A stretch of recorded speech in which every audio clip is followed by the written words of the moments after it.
जी hello दोस्तों, मैं हूं कमर सीमा। उम्मीद है आप लोग ठीक होंगे। दोस्तों, जैसा कि आप देखें, मेरे साथ मौजूद हैं प्रोफेसर डॉक्टर मुख्तार खान साहब। प्रोफेसर, सबसे पहले तो आपके वक्त का बहुत शुक्रिया। थैंक यू वेरी मच कमर साहब, और आपके सुनने वालों को सबको मेरा सलाम, नमस्ते, सत श्री अकाल, वणक्कम। डॉक्टर साहब, एक इम्पोर्टेंट डेवलपमेंट हुई है कि ASEAN summit I think Malaysia में हो रही है, लेकिन भारत के प्राइम मिनिस्टर ने सिर्फ 2-3 दिन पहले फैसला किया है कि वो वहां पे नहीं जाएंगे। जिसको बहुत सारे लोग जो है वो स्केप्टिकल हैं कि ये क्या है और क्यों इंडिया ने ये फैसला किया है। क्या नरेंद्र मोदी ट्रम्प के खिलाफ टफ लाइन ले रहे हैं, हार्ड लाइनर बनने लगे हैं, या कि what do you make of that? इसको कैसे देखते हैं इस डिसीजन को वहां ना जाना? वरना अमूमन प्राइम मिनिस्टर मोदी इस तरह के मल्टीलैटरल फोरम्स को छोड़ते नहीं। देखिए, दो चीज़ें हैं विच इज़ वेरी क्लियर। एक कि it is very clear to me कि इस हफ्ते फाइनलाइज नहीं होगी बायलैटरल ट्रेड एग्रीमेंट, क्योंकि अगर वॉशिंगटन से जो इशारे मिल रहे थे कि it was close to finalising, जो लीगल डॉक्यूमेंट्स है वो प्रिपेयर हो रहे हैं and it will be announced in Kuala Lumpur jointly. तो तो I am sure कि US negotiators at high level are in touch with Indian negotiators। तो वो कह रहे थे कि ठीक है, we will let's get ready till October and, फिर हम कोलालमपुर में इस वीकेंड पे अनाउंस कर देते हैं, राइट। तो अगर मोदी वहाँ होंगे तो we will have a big press conference.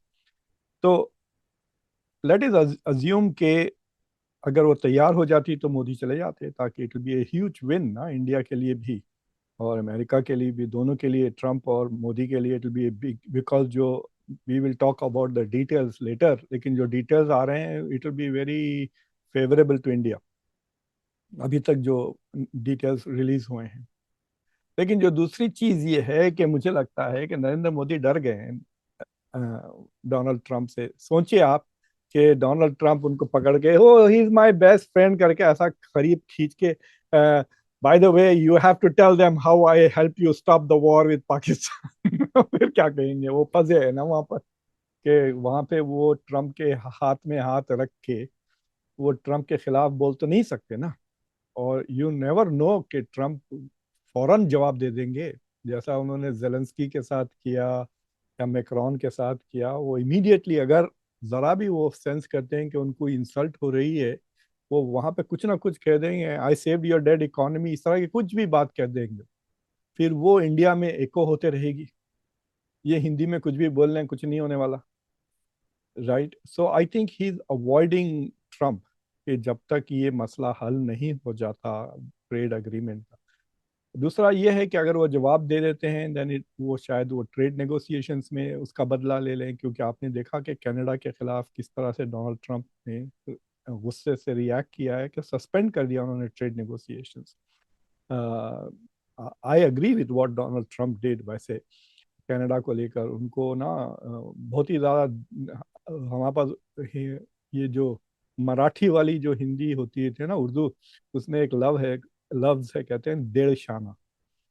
तो ये ओवर स्मार्ट जो हरकत की है ओंटारियो के गवर्नर ने, उसको सही जवाब दिया डोनाल्ड ट्रंप ने। ही इज मेड इट, वो अपोलोजाइज कर रहा है, विड्रॉ कर रहा है अपने एड्स वगैरह।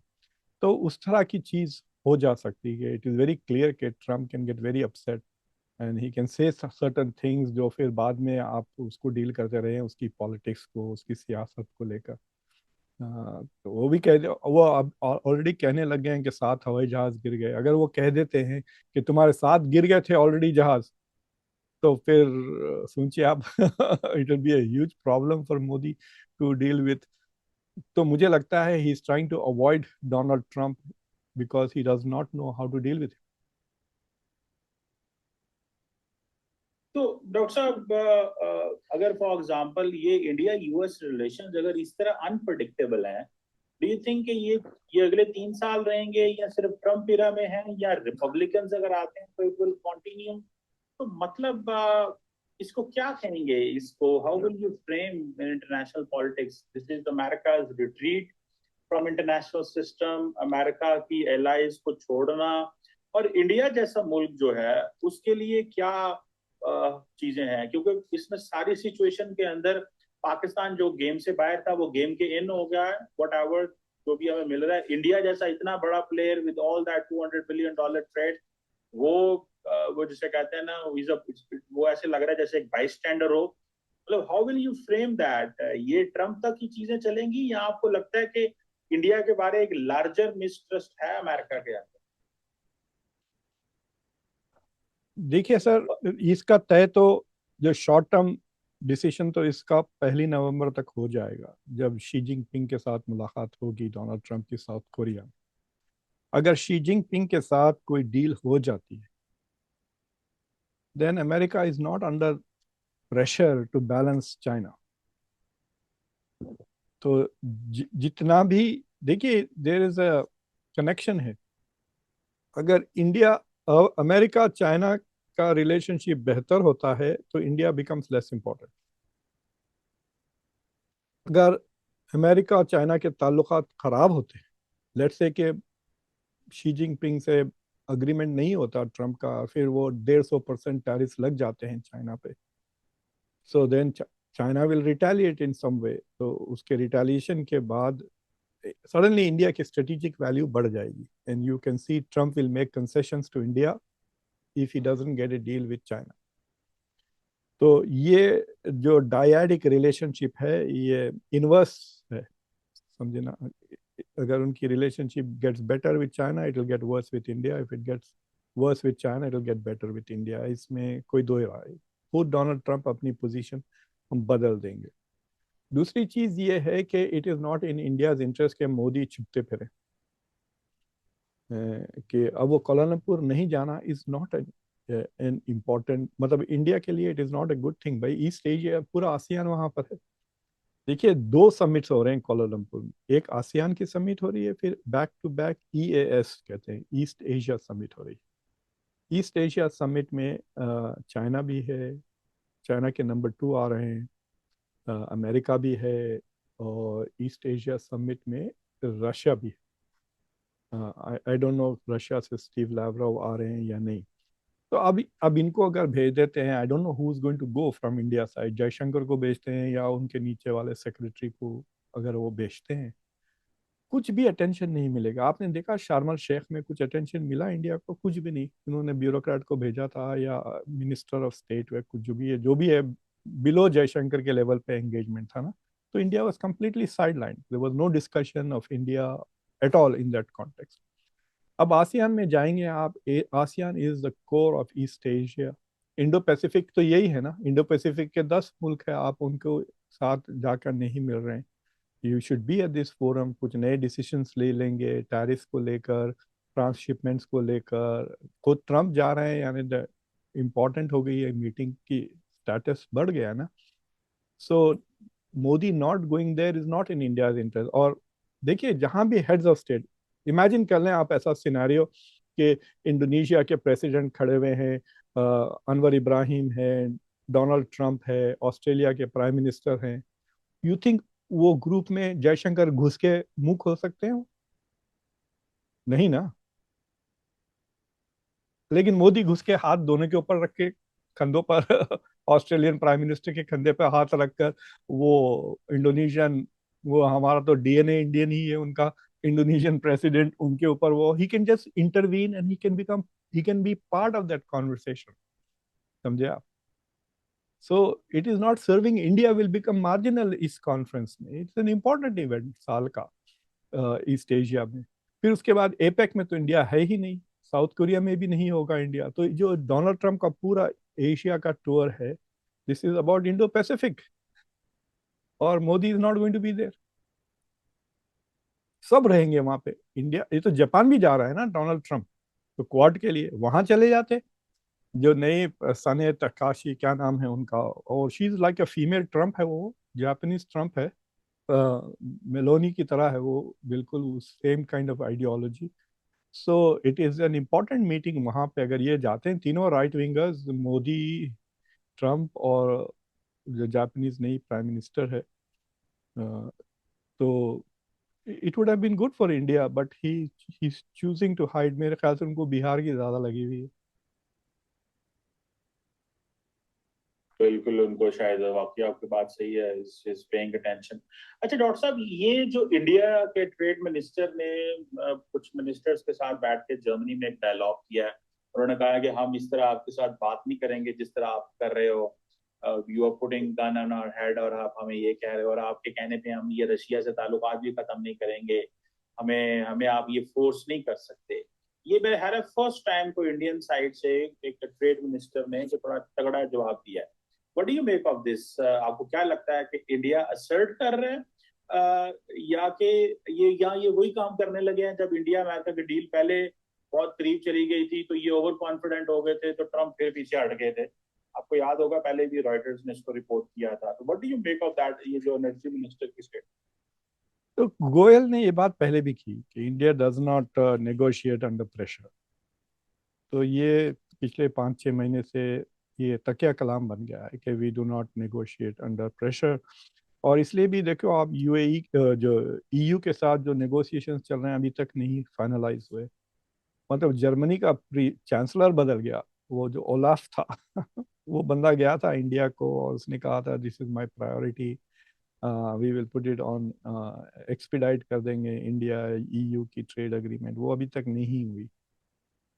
बोरिस जॉनसन के ज़माने से ऋषि सुनाक के साथ चलते चलते वो 3 साल लगा यूके के साथ जो डील फाइनलाइज हुई. So India is slow on this. और I don't know why they are slow on this. मेरे ख्याल से ये बहुत ही निटी ग्रिटी डिटेल्स में जाते हैं और उसके वजह से अटक जाती है बात. इट इज़ लाइक सेइंग कि जो गाजा की डील हुई थी फेज 1 नेगोशिएट करके इन्होंने सीजफायर फौरन करवा दिया और फेज 2 का नेगोशिएशन भी शुरू नहीं हुए थे, राइट? अगर इंडिया टाइप नेगोशिएशन चलते रहते तो अभी भी जंग चलती होती क्योंकि details minor details have not been finalised. I think that is the style of Indian bureaucracy का कह सकते हैं, या ये मोदी सरकार का ये स्टाइल है which does not really serve India's purpose. सोचिए आप अगर नवंबर दिसंबर तक भी नहीं होती तो तकरीबन 2 क्वार्टर हो जाएंगे एट 50% टैरिफ इंडिया के, इंस्टेड ऑफ अगर ये जून जून में तय हो जाती बात तो एक ही क्वार्टर होता अंडर हायर टैरिफ्स. सो कई कंपनीज बंद हो गए हैं इंडिया में, खासतौर से जो गारमेंट्स वगैरह एक्सपोर्ट करते हैं. कर्नाटका से मैं पढ़ रहा, सॉरी तमिलनाडु से एक कंपनी के बारे में पढ़ रहा था. हज़ारों एम्प्लॉयज़ को उन्होंने फायर कर दिया बिकॉज वो बनियन और अंडरवेयर बनाते थे, अमेरिका को एक्सपोर्ट नहीं कर सक रहे हैं वो 50%. और उनको ऑल्टरनेटिव मार्केट्स भी नहीं मिल रहे हैं जैसा चाइना को मिल रही है. So this delaying is not in India's interest at all. मतलब I don't know why they think it is something great. Japan जो इंडिया से ज़्यादा ट्रेड करता है अमेरिका से, जापान तो इंडिया के टोटल ट्रेड से ज़्यादा तो खाली जापानीज कार्स आते हैं अमेरिका में $160 बिलियन के. उनके साथ डील हो गई है. चाइना का case is very different because China is pushing back. और यूरोपियन यूनियन के साथ डील हो गई. इतना 27 मुल्क हैं वो. तो इंडिया के साथ, और इंडिया सबसे पहले शुरू किया. So it's not, I don't think it's like it's a sign of anything great except to say that these are slow people at making decisions. That does not mean that you are good at making decisions. हाँ. हाँ. अब देखिए Russia का तो अब India के पास option भी नहीं रहा ना. जो डायरेक्ट सैंक्शंस जो लग गए हैं अमेरिका के दो रशियन कंपनीज को, उनको इमीडिएटली बंद करना पड़ेगा वेदर दे लाइक इट और नॉट. समझे? अगर ये यही चीज 1 महीना पहले इंडिया कर देता तो it would look as if India has done a favour to America. Trump को हेल्प करने के लिए, यूक्रेन की जंग रोकने के लिए हमने महंगा तेल खरीदना शुरू किया, ये कह सकते थे ना. अब तो कोई चॉइस ही नहीं. आप कौन मानेगा कि आप अमेरिका को थोड़ी फेवर कर रहे हैं. आप तो रशियन सैंक्शन से बचने के लिए चाइना की कंपनीज भी रोसनेफ से तेल खरीदना रोक दिए हैं भाई, because of these new sanction. अब जब यूरोप के भी लगेंगे सैंक्शन कल परसों तो फिर it's going to be a very tough deal. Already तेल की कीमत भी बढ़ने लग गई है, आपने देखा होगा $3 से बढ़ गया है तेल की कीमत. So I don't know what the big deal is. बातें इनको करने दे. जयशंकर अब देखिए कि मार्जिनल हो गए. मतलब जितना उड़ते थे वो पिछले साल 2 साल पहले, अब now nobody cares about him. India में भी उनकी उतनी इम्पोर्टेंस नहीं रही. He is not being Saint. मतलब सो अब फोटो खाली मार्को रूबियो के साथ एक फोटो ऑप हुई है उनकी यूएन के बाद. यूएन की जब वो विजिट में आए थे, the only thing he did is to give the speech and take one photo with Marco Rubio. वो बायलैटरल मीटिंग नहीं थी वो, it was just a photo, हाथ मिलाया और फोटो ले लिए। So it is not serving India's national interest I think कि ये जो डोनाल्ड ट्रंप के साथ, बिकॉज इन्होंने बहुत ज़्यादा डिपेंड किया है डोनाल्ड ट्रंप के साथ, मतलब अमेरिका का, खासतौर से जो बाइडेन एडमिनिस्ट्रेशन था, दे स्पॉइल्ड इंडिया एंड इंडिया ने उनकी कदर नहीं की। देखिए, जो G20 की समिट के दौरान ट्रूडो और बाइडेन ने मोदी से मुलाकात की और वो पूरा पूरा पन्नो गेट का सारा हिस्सा निकला था, बट अमेरिका मेड श्योर कि ये पब्लिक ना हो ताकि इंडिया का G20 खराब ना हो। So America was paying attention not only to India's interests but also Modi's image. जो Trump doesn't care really, Trump ने कह दिया I didn't want to spoil his career, कह दिया उन्होंने। और लोग समझ रहे हैं what did he mean by that, you know, कि मोदी के बारे में लाइक क्या, व्हाट डिड ही से। और आपने देखा दिवाली सेलिब्रेशन के बाद उन्होंने साफ कह दिया I told Modi no more wars with Pakistan. और ट्रम्प इसको कैसे लिंक करते हैं ये जो no more wars with Pakistan? तो ये अमेरिकन प्रेसिडेंट इंडिया को कहे no more wars with Pakistan, और आपने डॉक्टर साहब देखा है एक चीज कि जब अमेरिकी सदर बोल बैठे चेयर पे आगे, तो राइट साइड पे इंडियन एम्बेसडर खड़ा था जो उनकी चेयर सीधी कर रहा था। Did you see that? या आई सॉ दैट। मैंने वो देखी मैं वो इसलिए उस पर ज्यादा अटेंशन नहीं पे कर रहा था कि उनके लेफ्ट पे जो है वो मेरा दोस्त है। अच्छा अडोबी का सीईओ, हैदराबाद का बंदा है, शांतनु नारायण। तो हाँ एम्बेसडर। और जी आप अगर वो देखें तो वो बाकी जब ट्रम्प ऊपर बैठ गया तो जैसे चेयर को नहीं करते ऐसे करते हैं, थोड़ा आगे करते हैं। मैंने कहा यार ये इंडियन एम्बेसडर है, तुम अब सदर की कुर्सियां ठीक कर रहे हो। तो मतलब ये क्यों कहा उन्होंने इंडिया से कि no more war with Pakistan? ये वार्निंग है what? No he, I think he must have said it, no more war with Pakistan, बस बहुत हो गया, अब खत्म करो। It is a very straight up. अब देखिए, अब India, if India wants to, India ने तो कहा ना कि ऑपरेशन सिंदूर खत्म नहीं हुआ, it is on pause button पे है। तो अगर unless there is a terrorist attack it is not going to happen again, कुछ ऐसा नया डेवलपमेंट नहीं होने वाला है, तो it is in the hands of Pakistan. अब कोई डोमेस्टिक टेररिस्ट अगर कुछ कर दे तो it will be a issue. ये तो हमने पहले भी किया था कि ये मोदी डॉक्ट्रिन के साथ इट्स ए प्रॉब्लम, कि कोई लोकल बंदा अगर कर देता है कोई बड़ा हादसा, खुदा ना खास्ता, I hope it doesn't happen, then how will they explain it? Will they decide कि this is a domestic terrorism or this is cross border terrorism? ये उनको पहले डिसीजन लेना होगा ना। और मुझे लगता है कि अब they will be under bigger pressure to make it a cross border terrorism, क्योंकि then they will have to deal with Trump. जो जो जो मई में जब इन्होंने ऑपरेशन सिंदूर शुरू किया था, दे वर अंडर द अजम्पशन कि America will stand with India. ये सारा का सारा आइसोलेशन जो इंडिया का सेंस फील कर रहे हैं वो तो ऑपरेशन सिंदूर के बाद हुआ ना, के दौरान तो नहीं खड़ा रहा।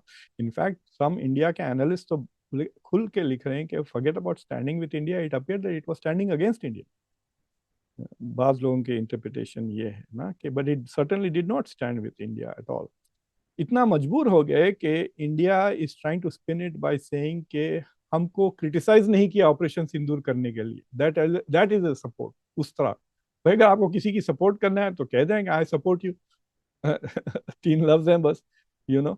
वो तो नहीं कहा किसी ने भी ऑपरेशन सिंदूर को सपोर्ट नहीं किया। दे सेड वी सिंपथाइज किया कि आप टेररिज्म के विक्टिम है वगैरह वगैरह, बट जितना भी कमेंट्री आई है it's about Pahalgam, not about operation Sindoor. The international community is seeing those as two different events. और तो I think India is not going to start another war right now unless कोई ऐसा बड़ा हादसा हो जाता है पहलगाम जैसा, and then they will consult with Trump before they do anything.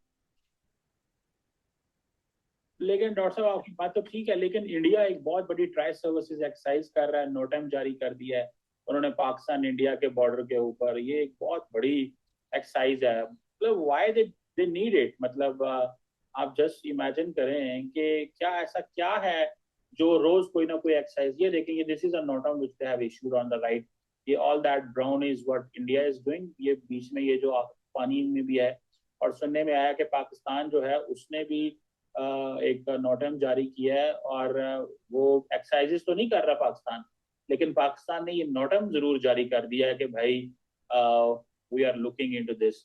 हमारे लोग ये बताते हैं कि ये they are building up something for, it's not just कि अभी तो ये 10-12 दिन के लिए कर रहे हैं, लेकिन ये वैसे भी रूटीन में बिल्डअप कर रहे हैं कुछ।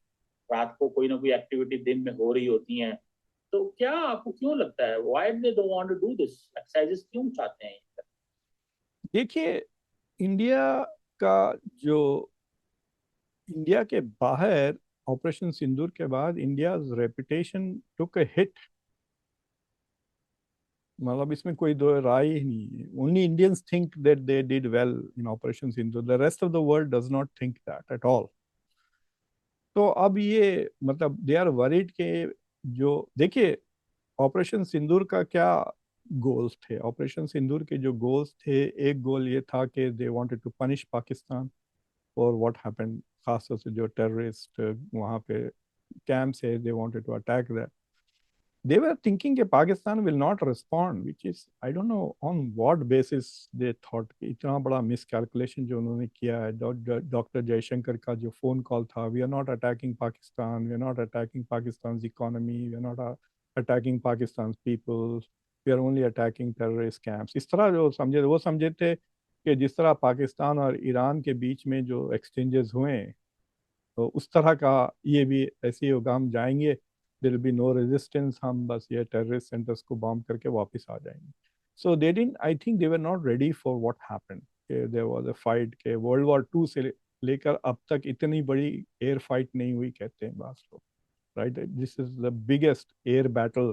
कुछ 120 के करीब हवाई जहाज इन्वॉल्व थे। They didn't expect something big like that to happen, it major air battle.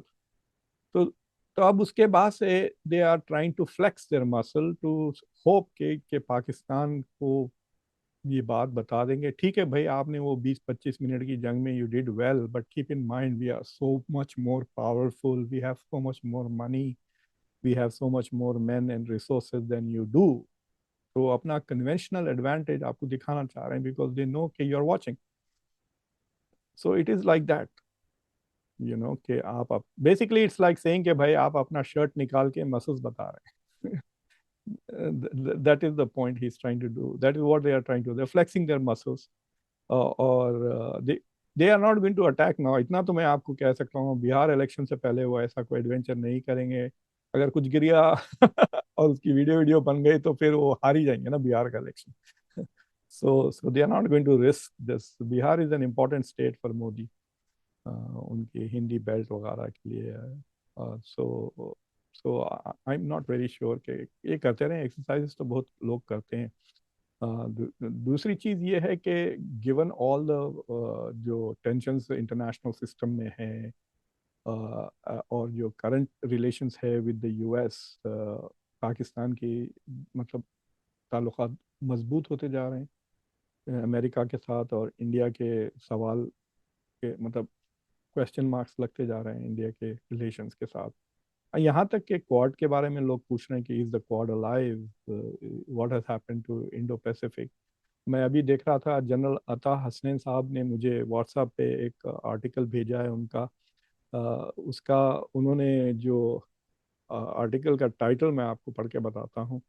अ, मैं पढ़ रहा था, he says a return to the Indo Pacific the forgotten theatre. Deccan Chronicle में छपा है। तो फॉरगॉटन थिएटर बहुत ही इंटरेस्टिंग है। आप देखिए, जब बाइडन थे प्रेसिडेंट, बाइडन की को क्रिटिसाइज ये कर रहे थे that he was getting distracted from the real focus, we should be Indo Pacific. वो इंडो पैसिफिक को छोड़ के यूक्रेन के पीछे पड़े हुए थे ना, फिर गाजा में लग गए। So they were talking about Gaza and the Indo Pacific as a मतलब Gaza and Ukraine as a distraction from the real challenge which is China, which is Indo Pacific. अब तो ऐसा हो गया इंडो पैसिफिक वाकई में भूल ही गए। सो सो दैट इज जो सब नॉट जी। डॉक्टर साहब क्यों बोले हैं ये Indo Pacific, why is that so, क्या मतलब लॉजिक क्या है? मेरे पास तो सिंपल एक्सप्लेनेशन है। आई थिंक कि for Joe Biden, geopolitics was more important than geoeconomics. For Trump, it's not like that. Trump के लिए geoeconomics is more important than geopolitics. As simple as that. उल्टा हो गया। तो geopolitically Ukraine is very important कि Europe में NATO के लिए थ्रेट है, रशियन एम्पायर, ये वो फान शन। वो बजिंस्की की एक पुरानी कहावत है जो बार बार लोग दोहराते हैं कि without Ukraine Russia is not an empire. और इनके दिमाग में ये बैठ गई है कि Putin is trying to reconstruct the Soviet empire. तो सोवियत एम्पायर वो कैसा बनाएगा अगर यूक्रेन को कब्जा पूरी तरह से नहीं कर। There are some people in the west to actually think कि वो पूरा का पूरा यूक्रेन को कब्जा करना चाहिए। आई am not very sure of that. मेरा परसेप्शन ये है कि अगर ईस्टवर्ड एक्सपैंड नहीं होता नेटो तो ये नौबत आती ही। They made Putin and Russia feel very insecure कि अगर यूक्रेन अगर नेटो में चला जाता है तो वो तो बॉर्डर पे ही आ गए इनके ना। so that is why they have provoked this fight. So these are all geopolitical calculations है about dominating Eurasia, dominating मतलब वेस्ट यूरोप को डोमिनेट करते करते यूरेशिया डोमिनेट करना चाह रहा। तो वहां पे ये जंग is stopping the west from going into Eurasia, जहाँ पे चाइना और रशिया रूल करते हैं। CIS को ले लें, SCO, this is all about central Asia और ईस्टर्न यूरोप। तो तो बाइडन क्योंकि पुराना कोल्ड वॉरियर है, ये कोल्ड वॉर के दौरान से तो उसकी दिमाग उधर ही चल रही थी। He is not paying attention के क्या हो रहा है टैरिफ को लेके या भाई इतने बातें उसने चिप चिप चिप करके किया है। चिप लॉ भी पास किया है Donald, but he did not pay attention to जो चाइना ने जो किया है विथ रेयर अर्थ मिनरल्स। ये एक दिन में थोड़ी हुआ है, 10 साल में हुआ है। So why wasn't the US paying attention on that issue? Because they are not focused on geoeconomics. Geopolitics पे focused हैं ये लोग। It is very surprising ना, Democrats होते हुए they feel मतलब they are behaving like realists. So Donald Trump is not interested in geopolitics. मतलब उसको वो सुबह रोज उठ के सोचता होगा यार ये यूक्रेन नहीं होता तो अच्छा होता। You know, he's forced to deal with it. बहुत ही reluctant warrior है when it comes to Ukraine. So अब देखिए आप, उसने इसराइल को भी वार्निंग दे दी, जो बाइडेन कभी ख्वाब में भी नहीं सोच सकता जो बात ट्रंप ने कह दी। If Israel recognises West Bank it will lose America support.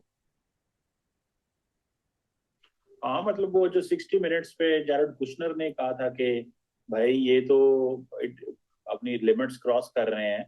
तो ये अमेरिका की जब कतर पे हमला किया तो अमेरिकन ये ट्रम्प समझ रहा था कि यार ये तो हमारे, उसको दोबारा डील करनी पड़ी, एग्रीमेंट करना पड़ा, माफी मंगवानी पड़ी।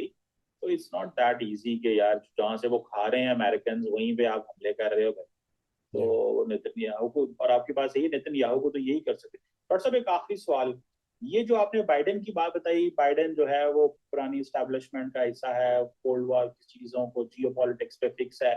अमेरिका के अंदर ये कितनी को पैनिक है, आप जो थिंक टैंक कम्युनिटी के लोग हैं उनके अंदर के, यार ये क्या हो रहा है, हम तो बड़े प्ले बुक के हिसाब से चलते हैं, हर बंदा ये कह रहा है डायरेक्ट ग्रॉसमैन दिस दैट, ओह ये क्या हो गया, ये हम तो और सोच रहे थे। तो ये कितनी को पैनिक है, या क्या आप समझते हैं कि ये फेज गुजर जाएगा, ट्रम्प चला गया तो। आपको पता है डेरिक ग्रॉसमैन की नौकरी चलेगी। अच्छा, आई डिडंट नो। तो चलिए क्या। वो रैंड कॉरपोरेशन में हुआ करता था। अच्छा, वो सो इंडिया की बहुत क्लास सपोर्ट कर रहा है। अब इंडिया को किसी चाहिए थिंक टैंक में लगाएं उसको। अब India will probably find a job for him. Some Indian billionaire will give some money जैसा CSIS में इधर उधर। सो जो USIP के थे वो भी बंद हो गए थे। उसमें भी कई थे साउथ एशियन एक्सपर्ट्स। मुझे लगता है कि माइकल कुगलमैन की भी जॉब चली गई, राइट। सो ये सारे के सारे आर जॉबलेस, जो थिंक टैंकर्स जो साउथ एशिया पे फोकस करते हैं। सो दैट टेल्स यू कि वो जो पुरानी चीजें थी वो उसकी अहमियत ही नहीं है। इनको कोई पढ़ रहा ही नहीं, कोई सुन रहा ही नहीं, बस वही चल रहा है वो पुराना जो circuit, foreign policy, foreign affairs में। अब देखिए एशले टेलिस का क्या हाल हो गया। वो तो देखे, वो तो बड़ी एम्बेरसमेंट है डॉक्टर साहब, वो उसपे आपको what do you make of that doctor साहब, आप उस टॉपिक पे तो बात ही नहीं है आपसे। एशले टेलिस ने जो हरकत की है इट्स ऑन कैमरा, ठीक है। मतलब उसने क्या किया, जाकर जो ऑफिस ऑफ नेशनल जो एशले टेलिस के पास कार्नेगी एंडाउमेंट के अलावा और दो जॉब्स थे। तो he was a non paid advisor to the State Department since 2000, तकरीबन 2001 से। फिर डिपार्टमेंट ऑफ डिफेंस में ऑफिस ऑफ नेट असेसमेंट में ये बाकायदा काम कर, तो he had like a gig उधर। तो ऑफिस ऑफ नेट असेसमेंट में इन्होंने गए और कई सारे पीडीएफ्स उन्होंने डाउनलोड किए, प्रिंट आउट किए, और एक पीडीएफ को उसने क्या किया, जो आपका फोल्डर नहीं होता पैड, पैड के अंदर उन्होंने पेपर को अलाइन किया ताकि आपको नजर ना आए कि एक डॉक्यूमेंट इन्होंने रेगुलर राइटिंग पैड में छुपा, और फिर वो लेके वो बाहर निकला। सो अब सो ही वाज, फिर उसके बाद जो रिपोर्ट जो फाइल हुई, अगर आपने कोर्ट डॉक्यूमेंट देखे, मैंने एक्चुअली अपने शो पे दिखाया है कोर्ट डॉक्यूमेंट। तो जो दूसरी चीज ये हुई कि 2023 में इसने कोई चाइनीज ऑफिशियल्स के साथ लंच लिया था, और ही टॉक्ड अबाउट अमेरिकाज और एयर कैपेबिलिटीज वगैरह के बारे। तो मुझे लगता है कि एशले टेलिस की ये हरकत किसी ने नोटिस की और रिपोर्ट किया। जो सेकंड हरकत थी कि डॉक्यूमेंट्स ये डाउनलोड करके लेके जा रहा है, जैसे nothing to do with his expertise. Why is he interested in air battle, वो तो एक्सपर्ट ही नहीं है एयर वॉरफेयर वगैरह में, राइट। तो जब घर पे एफबीआई की रेड हुई तो 1,000 डॉक्यूमेंट निकले, 1,000 pages, some of them under lock and key, some ऐसे ही पड़े हुए हैं टेबल पे। So it's very difficult to explain कि ये 1,000 पेजेस आए कहाँ से आपके पास, यू नो, रखे हुए क्यों हैं भाई, वो भी लॉक एंड की में क्यों रखे हुए हैं। That means you have some purpose for it ना, जो आप लेकर आए हैं। ठीक है, you are qualified to read it, but there is a protocol, आप वो प्रोटोकॉल को क्यों अटेंशन नहीं पे कर। सो देयर, यहाँ तो he is being very profoundly careless. मतलब इट इज नॉट, इतना केयरलेस तो नहीं हो सकता बंदा जिसके पास सिक्योरिटी क्लियरेंस है, वो भी हाईएस्ट लेवल की सिक्योरिटी क्लियरेंस है। सो और दूसरी चीज, मुझे इस बात का डर है कि एशले टेलिस ओपनली आउट है, तो it is not about blackmail also, तो ब्लैकमेल नहीं हो सकता। तो अब सवाल ये है कि क्या ये पैसे के लिए कर रहे हैं, like he is not ideologically China के तरफ तो नहीं है वो, राइट। तो वो तो काफी प्रो अमेरिका बंदा है, even on India issues he is very pro American ना। तो अगर ये पैसों के लिए कर रहा है ये शख्स, तो then he might have done this with India also. That is my worry के, और पोलिंग पुलिंग, सवाल ये उठता है कि इस पे नजर क्यों पड़ी, why were they paying attention to him. और वो जो चाइना के साथ जो मीटिंग की है, वो तो रिकॉर्ड इसलिए हो रहे थे कि देवर चाइनीज। तो ठीक है, मैं वो समझता हूँ एफबीआई की काउंटर टेररिज्म वालों ने चाइनीज पे नजर रखी है, उसमें रिकॉर्ड कर लिया, और वहां पे एक रिकॉर्डिंग के मुताबिक एक मनीला एनवलप लेकर पहुंचे थे एशले टेलिस, उनके साथ खाना खाया, वो मनीला एनवलप टेबल पे ही था, and then he left the meeting without that manila envelope, यानी he left some documents or whatever was in the Manila with the Chinese. तो लेकिन तो तो ये ये जी। तो so and he was clearly the most important person in Washington on India US relations. जो American भी सुनते थे उनकी बात, मतलब जयशंकर के साथ उनके कई फोटोग्राफ्स हैं, he used to travel regularly to India, back and it is not a good thing for India कि एशले टेलिस को पकड़ा गया। वहां पे तो राइट विंगर्स तो खुश हो रहे हैं, but it is not a good thing, because it's going to raise suspicion. अब मैं आऊंगा तो फिर ये सोचेंगे क्या ये बंदा भी, you know, because of him. So it is not a good thing at all, and I don't know why वो इशू एकदम खत्म हुआ, एक दिन 2-3 दिन चला, फिर उसके बाद वो इश्यू बंद हो गया है। तो बेसिकली जो इंडिया साउथ एशिया जो कर रहे थे थिंक टैंक वाले, they are not in good shape right now. बिल्कुल सही कह रहे हैं। Anyhow, देखते हैं क्या होता है इस हवाले से। आपकी बात सही है, for everyone who was working on India और चाइना और ऑल दैट, सबके ऊपर जो नजरें हैं वो हाँ, अगर आप कंटिन्यू। गोरे नहीं है तो suddenly you you become suspicious ना, दैट्स द प्रॉब्लम। इवन के गोरे भी डॉक्टर साहब बड़े सारे लोग पकड़े गए होंगे, ये कर रहे होंगे। क्योंकि चाइनीज आजकल बहुत पैसा देते हैं, चाइनीज आर स्मार्ट एनफ, वो कहते हैं पैसा दो और लोगों से इंफॉर्मेशन लो, उनको तो हर जगह से चाहिए पैसा। तो मेरा मैं ख्याल है कि मैं एक साउथ अमेरिका की कंट्री में गया था लेक्चर देने के लिए। तो वहाँ पे मुझे एम्बेसी वालों ने रिसीव किया, यूएस एम्बेसी वालों ने। तो वो आए मेरे होटल और मुझे ले गए, मैं उनसे बात किया। तो जब वह बातचीत कैजुअल था, कुछ ऐसी सीरियस बात नहीं। जब हम वापस जा रहे थे तो उसने मुझे कहा कि तुम जिस यूनिवर्सिटी में बात कर रहे हो वहाँ बहुत सारे टिकटॉक के कंसल्टेंट्स हैं, उनसे बिल्कुल बात नहीं करना। तो मैंने कहा टिकटॉक के कंसल्टेंट्स क्या मतलब? He says, हाँ, they are actually consultant for TikTok. तो चाइना तो उनका कहना था कि China was using private companies to give money to professors वगैरह, ताकि प्रो चाइना नैरेटिव्स क्लासरूम्स में आ जाएं। Can you imagine that classrooms में प्रो चाइना नैरेटिव लाने के लिए वो टिकटॉक उनको जाके हायर कर रहा है एज कंसल्टेंट्स, मीडिया कंसल्टेंट्स, ये वो। तो बेसिकली फनल कर रहे थे पैसे वो टुवर्ड्स एकेडेमिया। तो मैं तो बहुत दूर रहता हूँ इन मामला से। I mean I I go to conferences and travel, but पैसे एक भी कभी ना लें। पैसे ले एक बार आप तो then you are finished. Thank you very much, thank that's you. Doctor Mukesh.